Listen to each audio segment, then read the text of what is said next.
Do you constantly worry about money? Or perhaps you know someone who just can't seem to get it together and is constantly living paycheck to paycheck. The unfortunate reality is that times are more challenging for many of us, with inflation causing everyday prices to soar. Still, even without inflation, some people tend to struggle more with their finances. Sometimes the reasons are more difficult to overcome than a simple mindset or habit change. But avoiding these 7 financial pitfalls is a great way to avoid living with constant money worries. So grab a pen and paper and let's dive right in. Number 7, they don't have financial goals. If you don't have financial goals, how do you know the best way to use your money? According to the Charles Schwab investment firm, more than half of those with written financial plans felt confident about reaching their goals. Compare that to those without a financial plan, where only 18% of those people were confident that they'd achieve your goals. There are a lot of excuses for not having financial goals. Maybe you don't think you have enough money to justify thinking ahead that much, or it seems overly complicated and you just don't have the time to dedicate to the process. Or maybe you don't have any significant events such as marriage, divorce, a new child, a new job, or buying a home, so why bother planning for these non-events? Let us be clear, you need goals and you need a plan.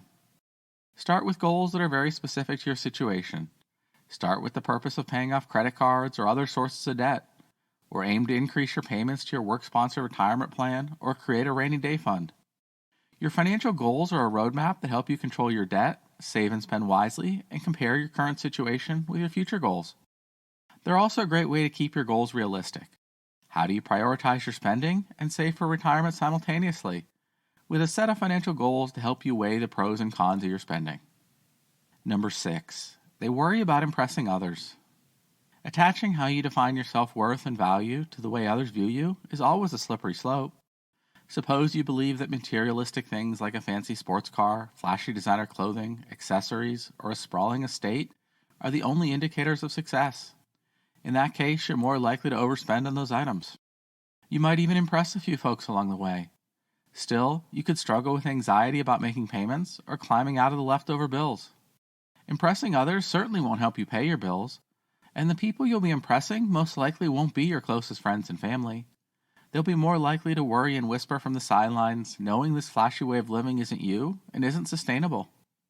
Number 5, they carry bad debt. You might be surprised to learn that not all debt is created equal. Good debt is considered an investment in your life or your future. Although exorbitant in the United States, student loan debt is classified as good debt because graduates with higher education are more likely to qualify for higher paying jobs. Another example of good debt is a mortgage loan or small business loan. These investments will hopefully provide returns on your investment, making you more financially fit in the long run. Bad debt, however, is distinctly different. Credit card debt is one of the top offenders. Making purchases with your credit card might seem easy, especially when they're gamified with elaborate point systems designed to make you think you're making money by racking up monthly charges. But unless you're able to pay off each card in full each month, it's a risky game. Interest rates can be as high as 30%, creating a never-ending problem if you only make minimum payments. Auto loans and personal loans are other tricky areas. You might need a car to get you to and from work reliably, but do you need a brand new car that carries higher payments, higher insurance, and requires premium gas? Or would a used car with a lower price tag and a bit less curb appeal suit your needs? You can see how one choice creates bad debt while the other is justified against the needs of being able to provide transportation for yourself. Number 4, they don't have a budget. Today's expenses often come at us in small, easily ignored increments. $3 a month for your favorite photo editing app, another $50 for your monthly streaming subscriptions, $40 for your gym or Peloton membership, and $80 per week for a meal kit delivery service. Perhaps all justifiable on their own, but do you even know how much you spend each month on these sneaky subscriptions? You might be shocked. You have no idea about your current financial health until you've conducted a thorough analysis. List out all your spending. It will probably be uncomfortable to look at it up close, but it's necessary. Then get to trimming. Does your spending exceed your income? Do you have leftover money but spend it frivolously instead of increasing your savings? This is where a budget is crucial. Setting reasonable limits for yourself and understanding your necessary bills like utilities, food, insurance, housing, and transportation will help you to stay on track financially. Number 3, they don't have an emergency fund. Just over half of Americans have emergency savings, and this savings is defined as having more emergency savings than credit card debt.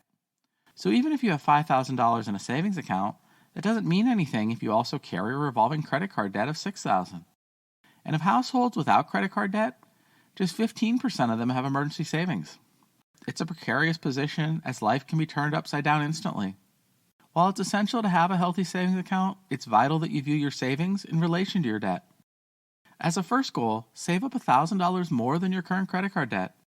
As you work on your savings account and debt requirements, you can better prepare for an unexpected financial hurdle. Number 2, they don't pay themselves first. This might sound counterintuitive to what we've already mentioned. Isn't it irresponsible to pay yourself before your bills? Not necessarily. While it's irresponsible to blow a chunk of your income or savings on a new ritzy condo you can barely afford, or eat at all the fanciest restaurants, it's crucial to save some of your money before it's spent, even on necessities. We aren't asking you to choose to add $100 to your savings account if that means you can't feed your family for the week. But if you could cut out $100 in other areas, we suggest paying yourself that $100 by adding it to your savings account instead. Figure out how much you can afford to trim or safely remove from your paycheck before it's gone. Many employers allow a direct deposit to multiple accounts. Set up an automatic deduction into your savings account so you don't even realize the money is gone. Pretty soon you'll be making passive income with your interest on your account, and you'll have the beginning of a healthy emergency fund.